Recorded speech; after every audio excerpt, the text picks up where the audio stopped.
জাতীয় নাগরিক party NCP এর সদস্য সচিব আখতার হোসেন বলেছেন, দল থেকে যারা পদত্যাগ করেছেন তাদের সঙ্গে আলোচনা চলছে এবং তাদের পদত্যাগপত্র এখনও আনুষ্ঠানিকভাবে গৃহীত হয়নি।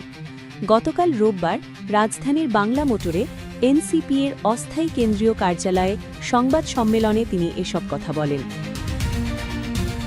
আখতার হোসেন বলেন, যারা পদত্যাগ করেছেন তাদের পদত্যাগের বিষয়টি আমাদের আহত করেছে। তারা পদত্যাগপত্র জমা দিয়েছেন, কিন্তু আমরা তা এখনও আনুষ্ঠানিকভাবে গ্রহণ করিনি। তাদের সঙ্গে আলোচনা চলছে। জাতীয় নির্বাচনে আসন বিন্যাস নিয়ে তিনি বলেন, আসন বিন্যাসের বিষয়ে আমাদের মধ্যে এখনও চূড়ান্ত কোনো সিদ্ধান্ত হয়নি। আমাদের আহ্বায়ক আগেই জানিয়েছেন, এটি আদর্শিক জোট নয়, নির্বাচনী সমঝোতা।